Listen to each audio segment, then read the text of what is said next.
Which planets are the most interesting? I will be rating these planets on a tier list ranging from S tier, which means that it's extremely fascinating, and the lowest tier, D tier, means that it is quite boring to learn about, or just not at the same level as the other planets. Let's get started. First, we have the planet Mercury. Mercury isn't very interesting, and there have only been 2 missions to it. However, there are some things about it that are cool, like being the smallest planet in our solar system and having the shortest year. So I give Mercury a D tier.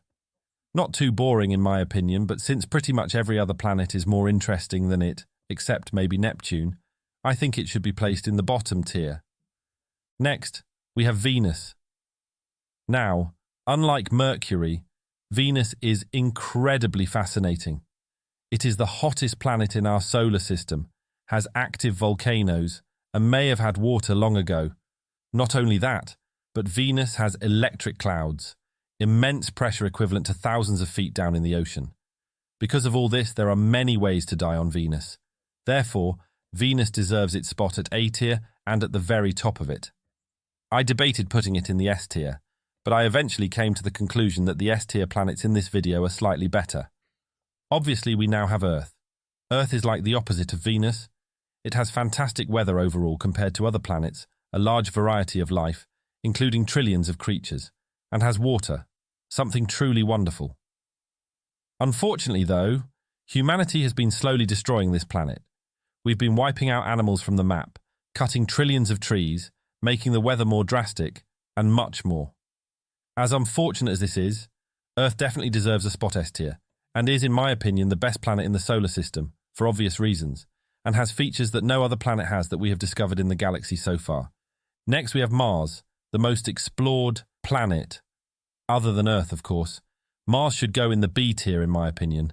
Yes, Mars is a great planet which could have had water and life forms, but I just think it isn't on the same level as Earth or Venus. Really, if you think about it, there are many moons in this solar system which could contain water, and Venus which may have had water long ago. For that reason, Mars doesn't really stand out. Yes, it has the biggest mountain in the solar system. And yes, it has dust storms. But there are so many planets that are way better. So yes, I think it deserves a B tier. Alright, here we have Jupiter. I don't know what else to say for Jupiter other than A tier. Jupiter is the biggest planet, has the biggest storm, has more gravity than Earth, and blocks asteroids from hitting us. Not only that, but it has 86 moons. That is why Jupiter is an easy A tier planet for me. Without a doubt, Jupiter is amazing, but I think that Earth, Saturn and Venus edges it a little bit. So Jupiter is a tier, but not the top of it, being right behind Venus. Saturn is next, and another S tier. Saturn has huge rings, which make it spectacular to look at. It has 146 moons, the most in the solar system. It has the moon Titan, which on its own is amazing. I think most people will agree Saturn is definitely one of the best planets in the solar system. The only question is if it is better than Venus and Jupiter, and therefore if it should be placed in S tier. After I did some thinking, I came to the conclusion that Saturn should be placed in S tier, simply because of its rings, its features, its moons, and much more. The only question is if it should be ranked higher than Earth, and I do not believe it is on the same level as Earth, so there you have it, Saturn's ranking.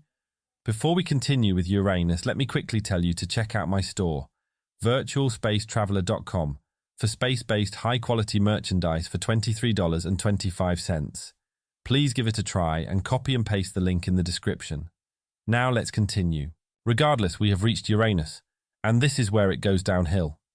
Despite the fact that Uranus is the coldest planet and that the seasons are messed up, Uranus is not as cool as most of the other planets except Mercury.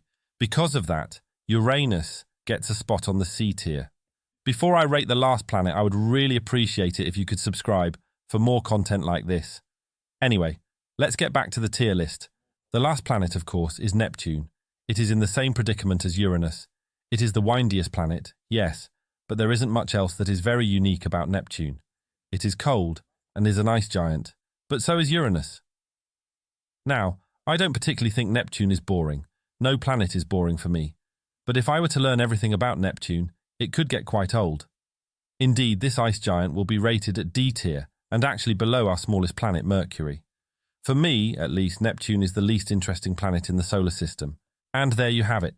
Every planet in the solar system ranked on a tier list. Would you like me to have a part 2 including some major moons in their own category?